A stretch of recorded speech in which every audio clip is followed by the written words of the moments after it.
Doubt, unfortunately, clouds your thoughts as you attempt to run her through. Lying and cheating doesn't sound like her at all. Not that it matters. It's not like she can lie or cheat in the middle of a fight. Oh, I remember you all right.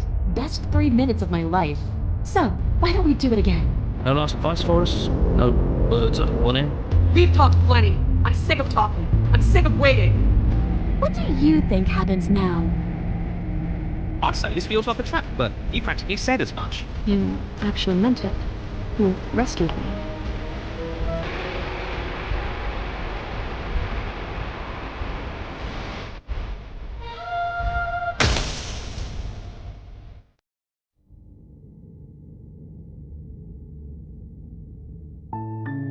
You're on a path in the woods, and at the end of that path is a cabin. And in the basement of that cabin is a princess. You're here to slay her. If you don't, it will be the end of the world.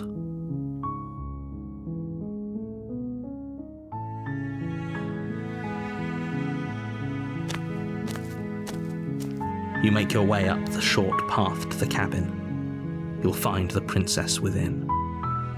A warning before you go any further. She will lie, she will cheat, and she will do everything in her power to stop you from slaying her. Don't believe a word she says. We're not going to go through with this, right? She's a princess. We're supposed to save princesses, not slay them. Ignore him. He doesn't know what he's talking about.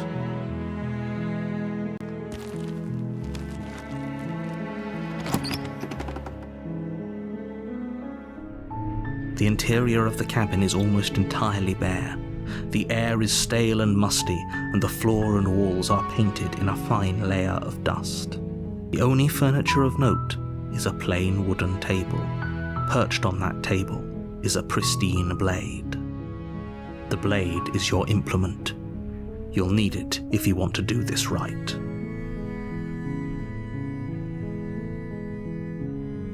You take the blade from the table. It'd be rather difficult to slay the princess and save the world without it.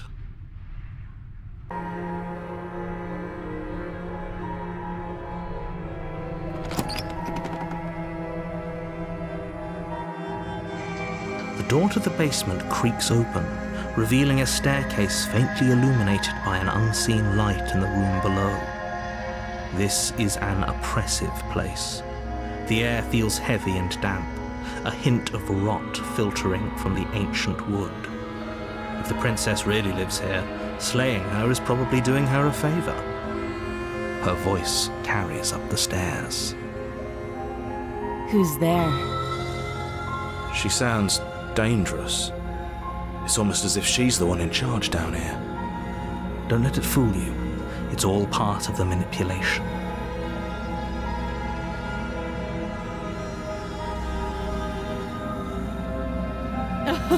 Oh, are you now? Why don't you come down and let me take a look at you? Great job. You gave away the element of surprise. Good luck, hero. You walk down the stairs and lock eyes with the princess. There's a heavy chain around her wrist, binding her to the far wall of the basement. She's so coldly beautiful. Is she really a threat to the world? Focus on the task at hand. You weren't kidding when you said you were here to kill me.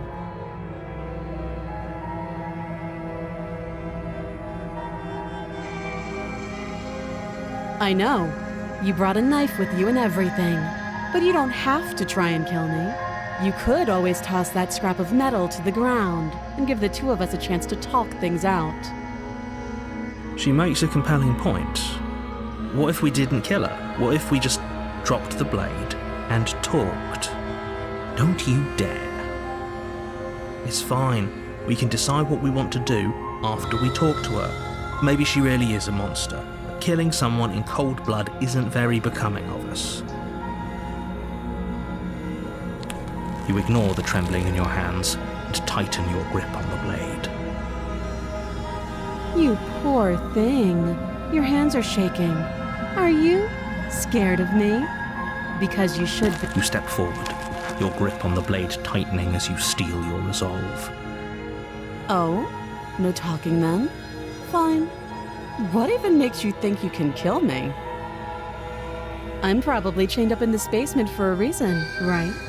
And if that knife is the only weapon you have, you'll have to get close enough to use it.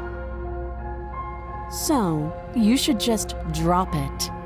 Best not to risk finding out what I can do. She's unarmed. If you hesitate now, it'll be too late. End this.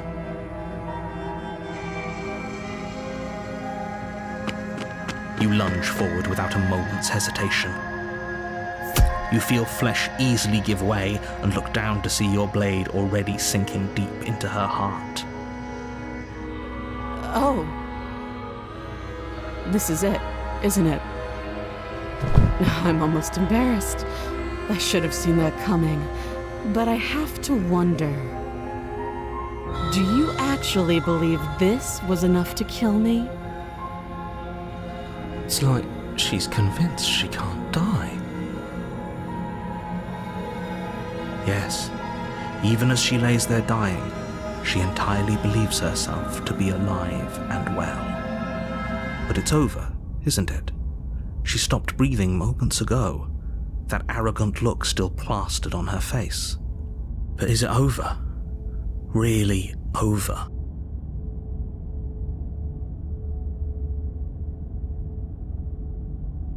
Yes, exactly. It's over. With your work done, you make your way back up the stairs, closing the door to the basement behind you.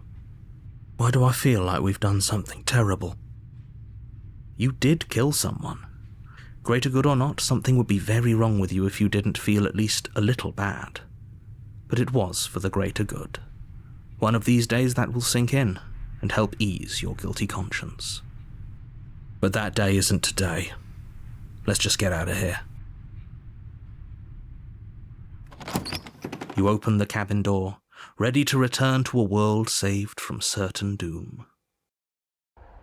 Only, a world saved from certain doom isn't what you find. Instead, what you find is nothing at all. Where a lush forest stood mere minutes ago, the only thing in front of you now is the vast emptiness of some place far away. What happened? Everyone is fine. It's just that you and the cabin are now far away from them. Don't worry. You'll be safe here. This is good. Everyone is happy. You'll be happy.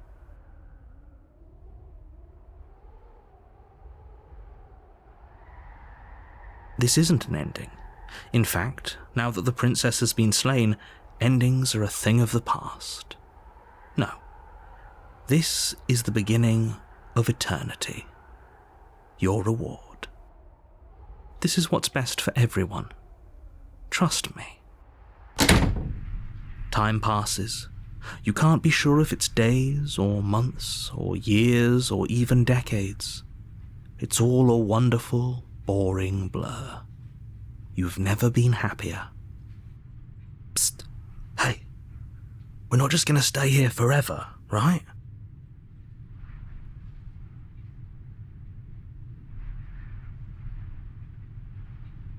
I do, but you're probably not going to like it. The blade. We can use the blade to get out of this. I can hear everything you say, little voice. There's only one thing it would want you to use that blade on, and I'm afraid that thing is you, dear hero. He's right. It's the only way out. Do you hear that? It wants to take this happiness away from you. It wants this wonderful place to end. Do you not? There's more for us to do, and the only way for us to do it is to take that blade and use it. Don't you dare.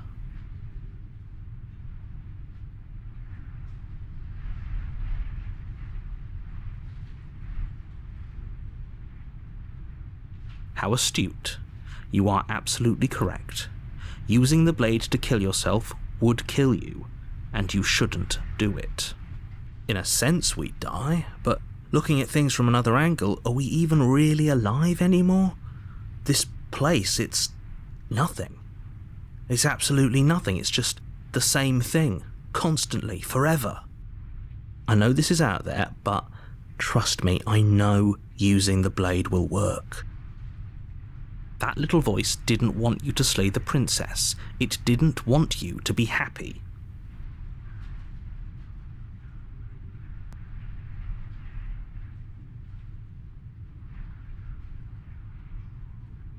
If we die, you can yell at me all you want. I made this happy little place for you. Is this not a good enough reward for saving the world? An eternity of bliss? You ingrate? Fine. Whatever. For the first time since time stopped meaning anything, you throw open the door to the basement and walk down the stairs. The princess's body is dust and bones, though the blade you used to slay her is still as pristine as the day you first held it. You pick up the blade, you stab yourself, and you die. The end. Nice knowing you.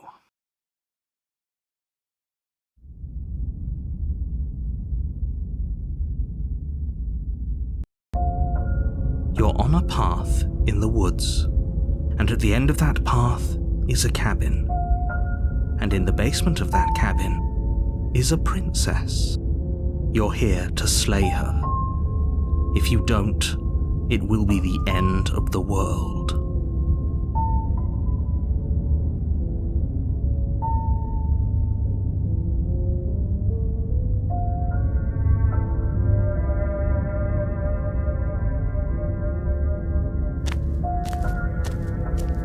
A warning before you go any further. She will lie, she will cheat, and she will do everything in her power to stop you from slaying her. Don't believe a word she says.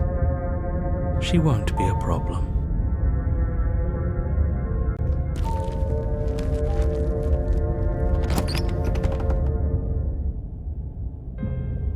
The interior of the cabin is cold, a soft odour of dirt permeating the air. Cobwebs flutter in the corners.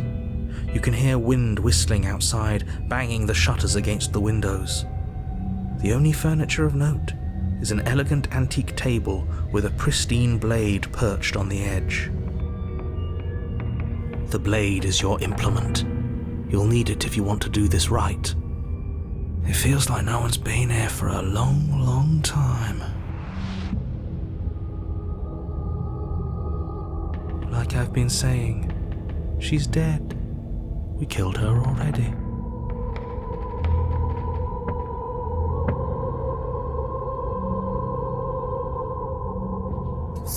You take the blade from the table. It will be difficult to slay the princess and save the world without a weapon.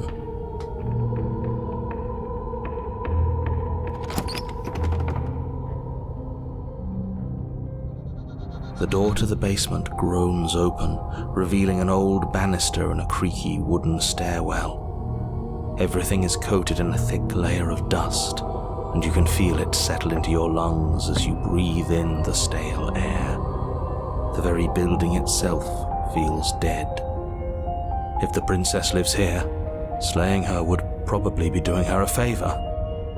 The room below is silent. Nobody's here. Naturally. As much as I appreciate the optimism, you shouldn't be so sure. I guess we'll just have to go down and see. As you descend the final step, the form of the princess comes into view. A skeletal body, lying in a heap on the floor, its wrist still bound to the wall by a thick chain. Okay, she's definitely dead. It's just like I told you. Before you have a chance to finish your thought, the top of a head appears from underneath the floor. Two deep-set eyes stare up at you, followed by a mischievous, skeletal grin. And finally, the rest of the body floats up to join the head. Wait, this isn't right. What's going on here? A ghost! Oh. Wow. How absolutely terrifying. What's a ghost supposed to do to us? Oh, it's you. Hiya, Keller. I was hoping to see you again. I have some issues with how our last meeting went. The princess drifts across the room into your orbit, gently running her fingers across your shoulders and down your neck as she circles you. Her touch is cold and ethereal, formless yet real enough that her icy fingertips send shivers dancing across your skin. So she has a body, and she's right there. That means we could kill her again, if we wanted to.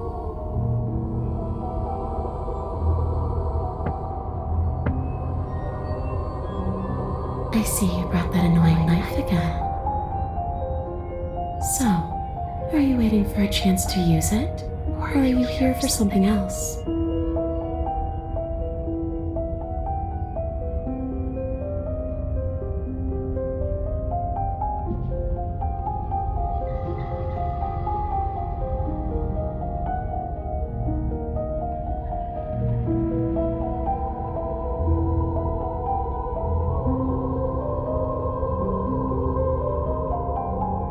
You don't look dead, Killer.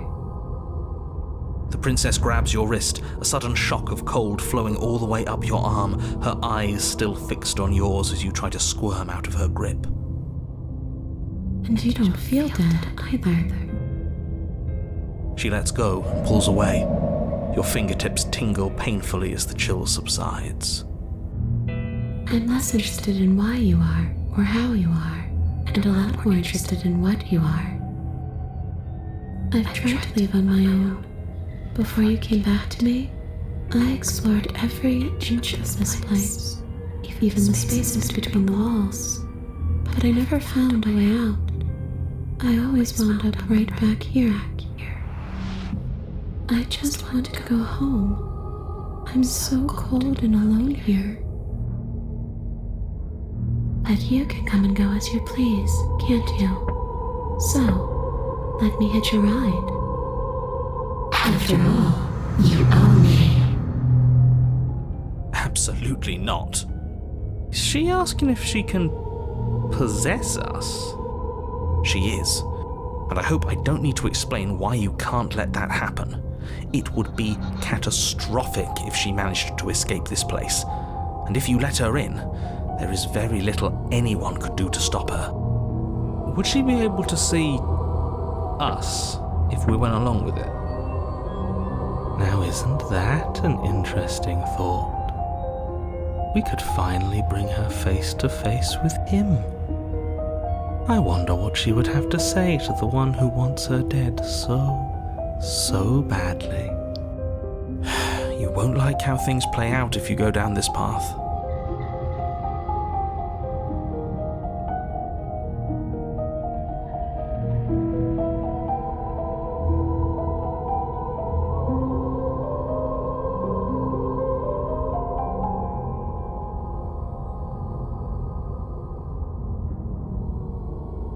Then I won't hit your rod.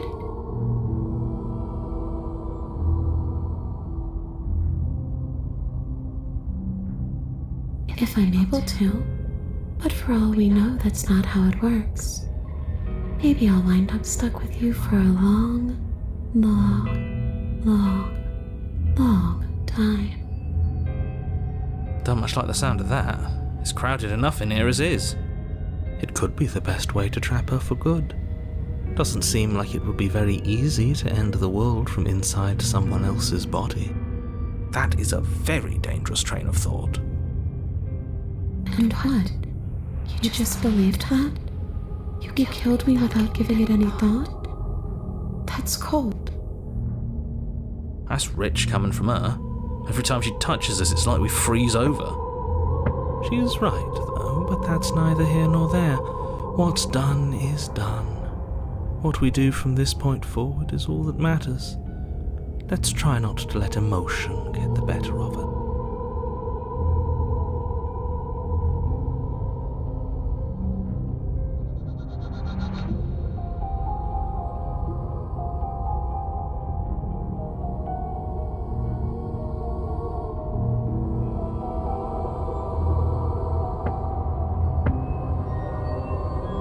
I don't know. Maybe I'll just fade away.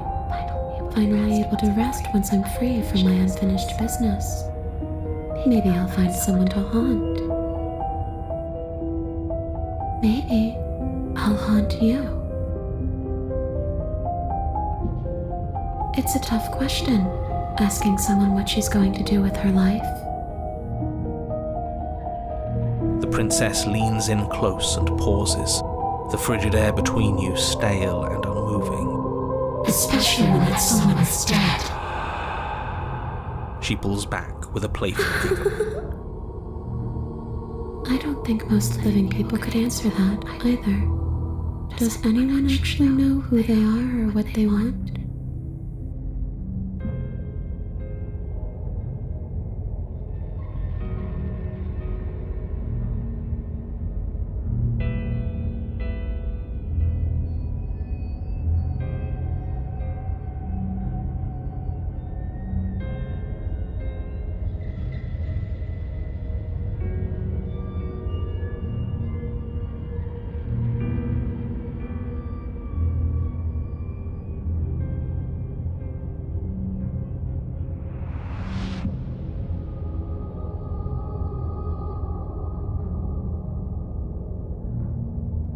The princess swims through the air in front of you, pausing for a brief moment as her dark-rimmed eyes stare deeply into yours. There's a hunger in her gaze. You're really trying to make it up to me, aren't you? Thanks for being a pal, killer. I mean it.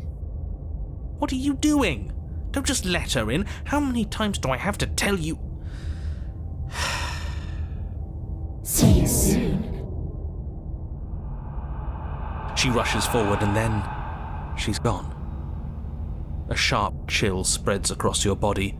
It starts in your chest, a freezing numbness flowing out from your heart, all the way down your limbs, your mind growing cloudy and confused as it settles over your very soul. I'm not sure I like this. Can we get a do-over? I'm afraid it's too late to stop now. The numbness gives way to a stabbing pain, your muscles twitching and convulsing violently, each involuntary movement causing more waves of agony to ripple across your body. You collapse to the floor, and everything goes dark. Come on, you've got to get up. I know everything feels heavy right now, but we still have to get out of here. Your eyes flick back open as you get your bearings, your vision swimming as... So this is what it's like to be you, huh? Disembodied voice narrating your every move? So, it doesn't work like that for you? Clearly it doesn't, or she wouldn't have commented on it. All these shards of broken glass on the floor, are they also supposed to be you? It's okay. You can finish your thought. A voice? I'm me, is what I am. Who cares what we are? We exist. That's all that matters. You don't have to fight. We'll all be out of here soon. No, it matters. What we are matters. If I'm a shard of broken glass, then that raises some questions about certain other voices in here too. I'm clearly the same thing you are. They're not listening to me. Do they not listen to you either? No, I'm not talking about you. I'm talking about him. You don't need to know what I am. You just need to know that I'm different from you. More important. So, you're the one who pulled the strings and made me dead. I can tell you don't belong here. You're barely even there. Like the shape of something left behind. You're more of a memory than a person. That's rude. You're kind of like me, actually. I'm just going to ignore her. You push yourself off the ground. The princess is nowhere to be seen. Obviously she's nowhere to be seen. Because I'm in here with all of you. Everybody knows that. I'm setting the stage. The room is empty because you made a spiteful, idiotic, and all-round foolish decision. You don't have to let him get to you. You're better than that. You're starting to make things right. This is infuriating. Just whatever you do, you can't leave this place. It's not too late to fix this. Probably.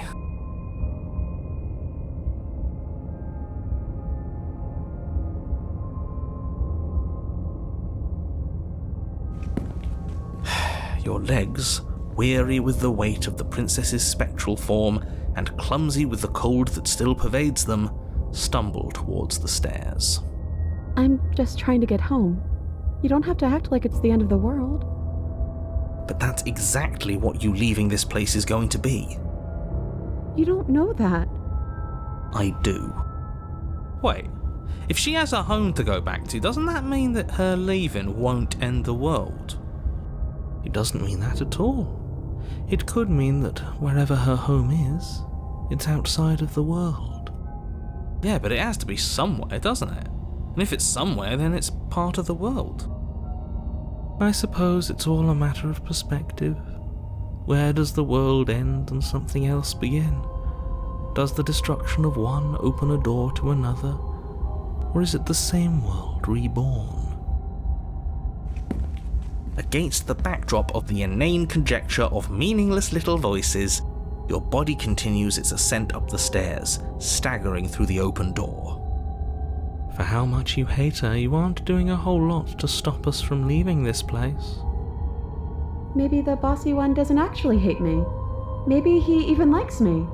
Or maybe he just knows that he's been in the wrong. Maybe he's trying to make amends too. Not at all. I'll have you know that I do hate you, and I will continue to hate you for as long as I am able. It's just the weight of it all. It's too much for me to do anything other than describe and dictate. And whine. This body wasn't made to hold you and the princess. If you want to renege on your cataclysmically terrible decision a minute ago, well, you're the only one that can make that happen.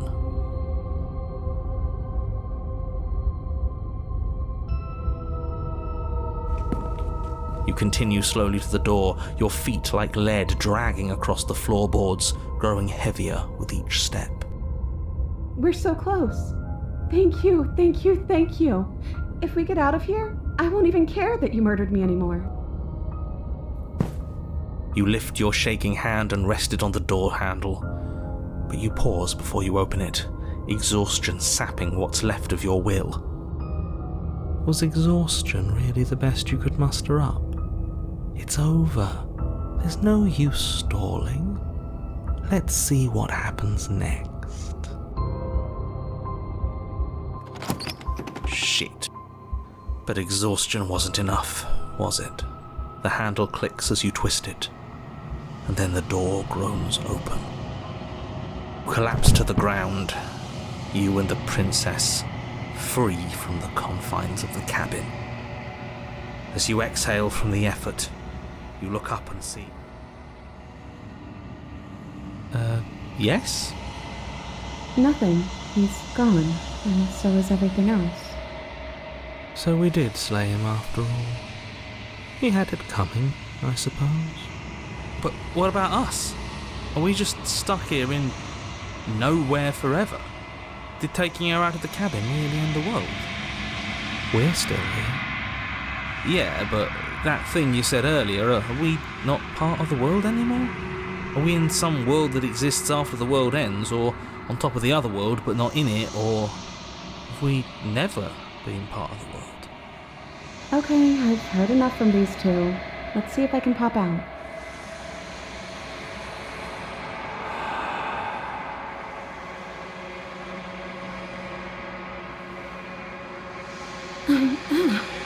You actually freed me, didn't you? I'm outside. Thanks for giving me a second chance, killer. Don't mention it. I think this is where I meant to be.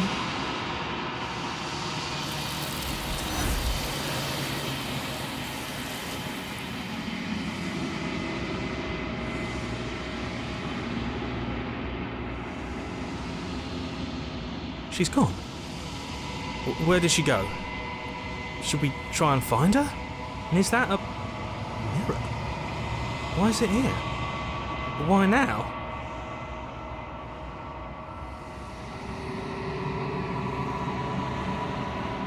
This doesn't feel right. It feels different. Final.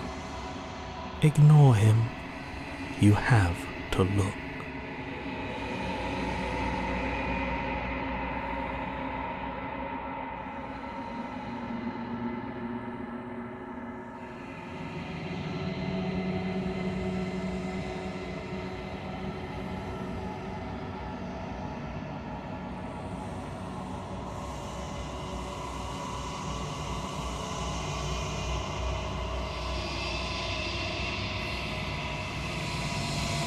I think you know what I am.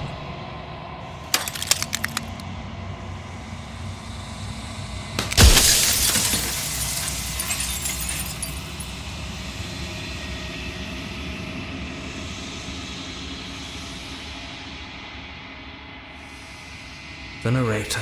Yes. I suppose that's my job, isn't it? You needed help after all, an objective voice to guide your blade. But you were never supposed to see me. I wonder how many worlds you've damned to extinction to fall this far.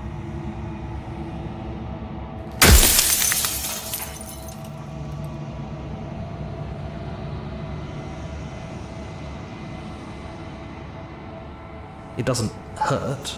I don't feel pain. Not physically.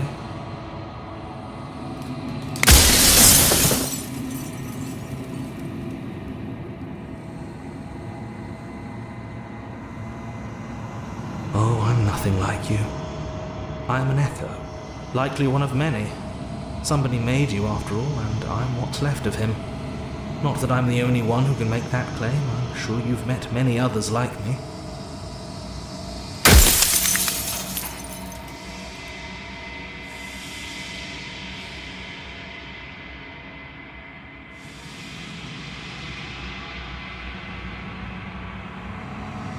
I haven't, and that's by both necessity and design. This construct you're in exists in many places at once.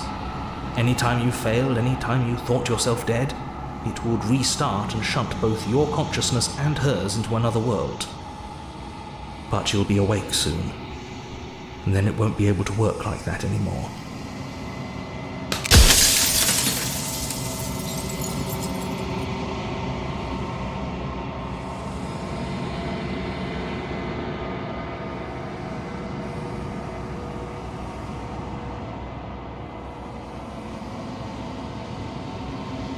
She is the shifting mound, the ebb and flow, the capacity to change.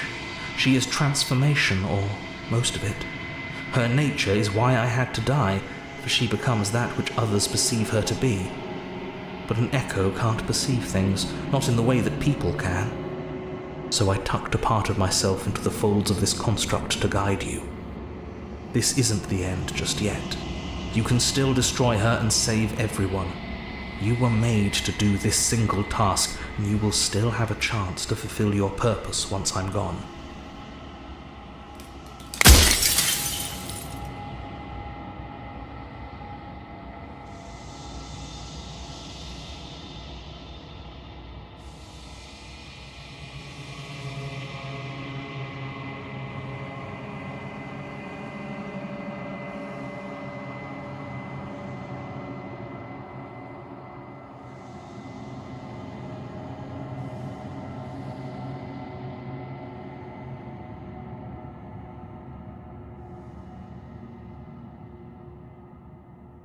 I didn't make her a princess, but I wove the idea of her into something your scattered mind could fathom.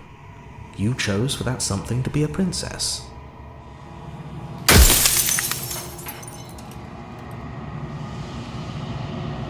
I do.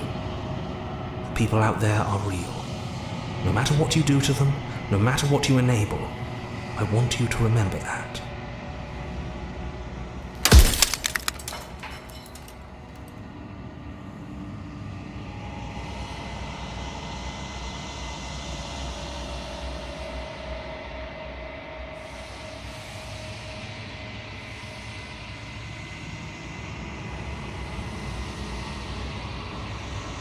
You're the long quiet, the god I made to rid the world of death.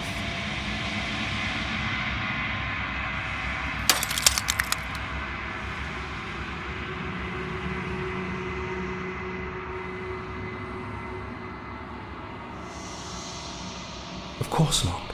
The only way this construct could function was if nobody knew what it was doing. But the bones of the universe are old. It's on the cusp of its dying breath, and the people out there are consumed with thoughts of oblivion. When the patterns are wiped from the sand, when the board is reset, who will remember them? All I've done is give them a chance to live outside of the shadow of the end.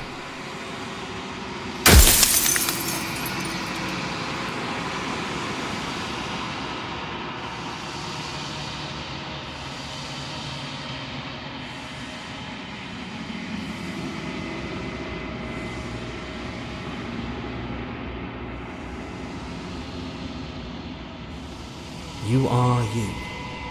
And if you would let everything work the way it was supposed to, you never would have woken up to the reality of your true nature. There's no accounting for free will.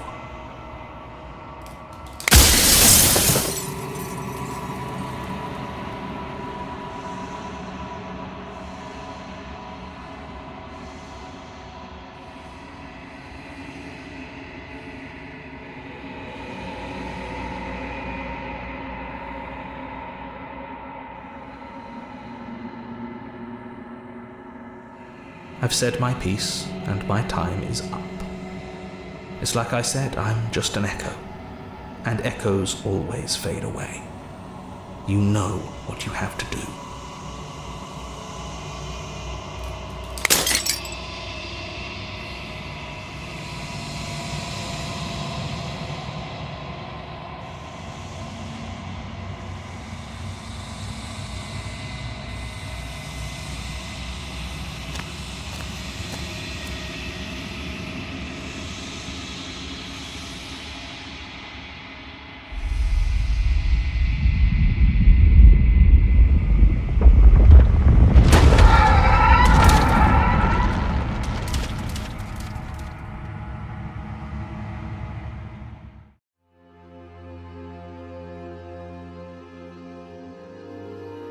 I can finally see you, and you can finally see me.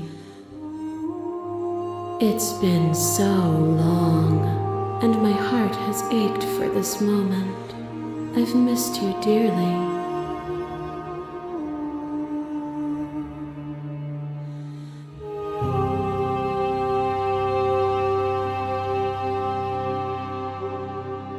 Every word you spoke found its way to me.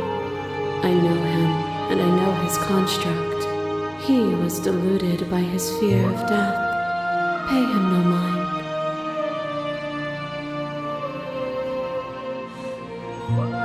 Names are their attempts to capture that which cannot be captured. They call me the shifting mound, a pale imitation of what I actually am. Ever the passive player, always reacting and never acting, but it's woven into your nature, isn't it? When the echo spun us from one into two, he gave you a choice and me a role to play. I am not death, but I contain it in my multitudes. So, will you attempt to destroy me and bring about a world devoid of death and the possibility of meaning? Or will you open the final doors to our liberation?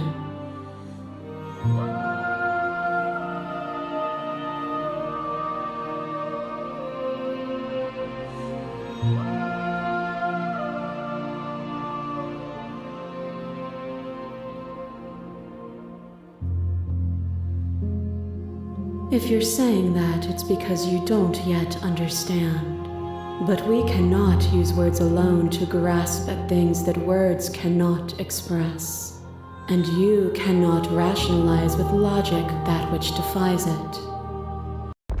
Violence and passion are dances that both of us know well. If this is what it takes to enlighten you, then so be it.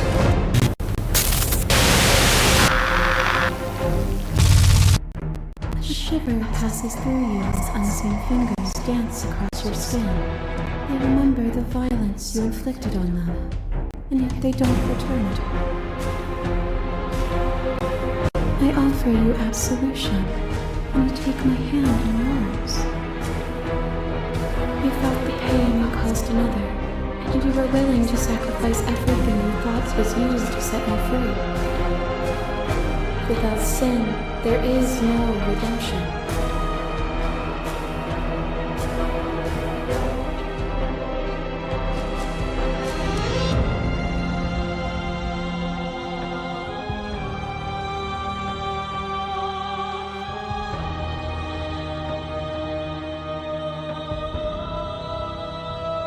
Truth is a box with ever-changing contents. You knew me then, just as you know me now. A thought is a vine. and some thoughts nurture thorns that bleed the soul, and endless growth that blots your vision and strangles your trust. When I succumbed to myself, you patiently stood by me and cut the thistles that rooted in my skin. Your compassion is what freed us both, but compassion is a thing that must be nurtured, and you cannot nurture that which cannot change.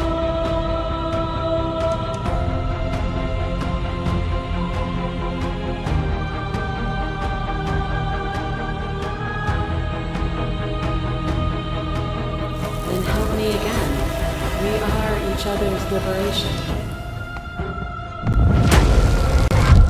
I crush you. I bleed you. I grind you to paste. My scars are a memory of what you used to be to me. I want those feelings back. You run and you run far, and the flesh I hurl at you is answered by the empty air of a place I'd never been. Cold and lonely, but also true. I didn't know what to make of my freedom then, but I know what to make of it now. You challenged me, and by challenging me, you gave me purpose. A life without obstacles is no life at all.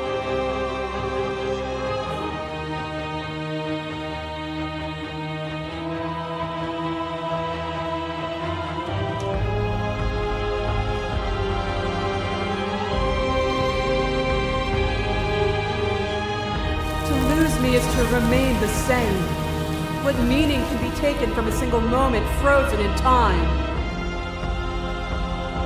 All conflict is violence, but to remove conflict itself is to remove the textures that define us.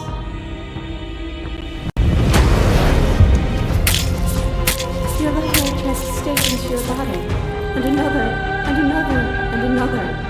Do I miss your heart because I can't stand to see it go? But the stakes meant nothing to you. You had a desire, and you set that desire free. You lifting me and me lifting you, forever and ever and ever. Consumed by true belief, there was nothing that could hold us back.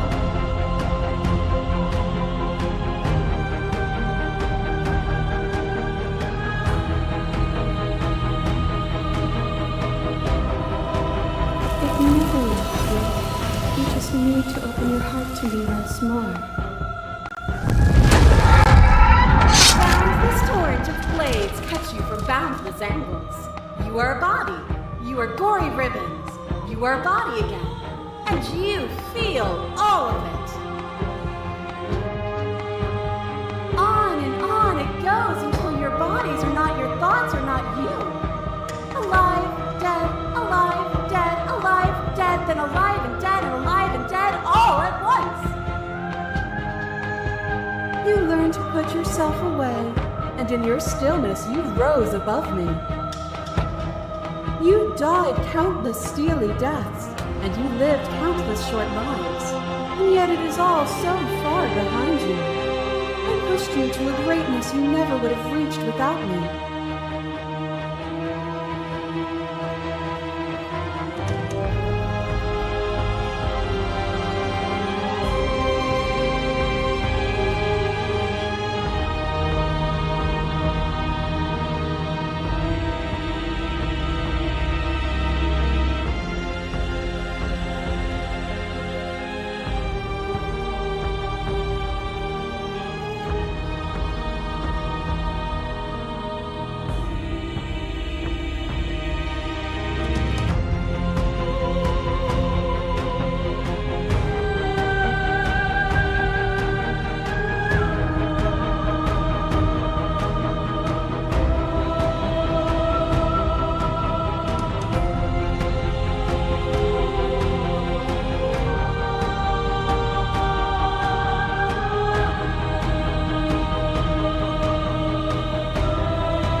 was a joy for me to finally face my own.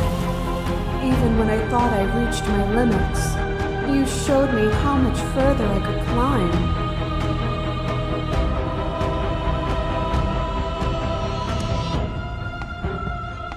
Nothing is immutable. Everything that is exists only in relation to everything it isn't. There is no constant. There is no center. Open your eyes and accept what we are. We can leave this prison together.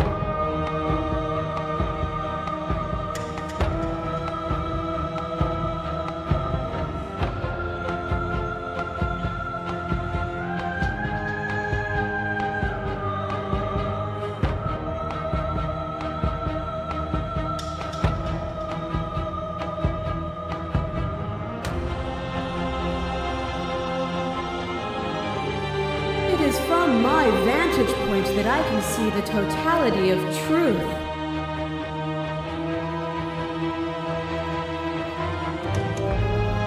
This universe dies, and a new one is born. And that one dies, and a new one is born. And you and I get to witness it all, weaving a tapestry of life wherever we go.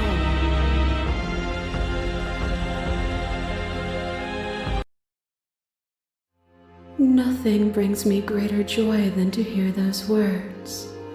The final peace lies with you.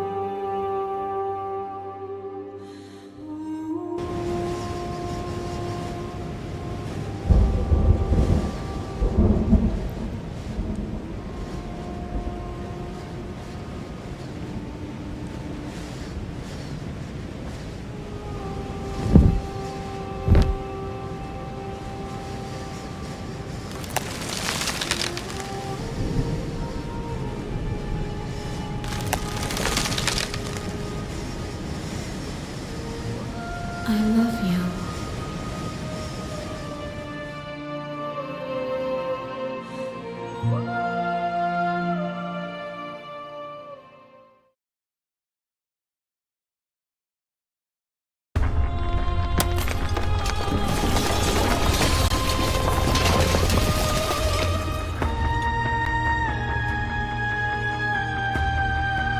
It's magnificent.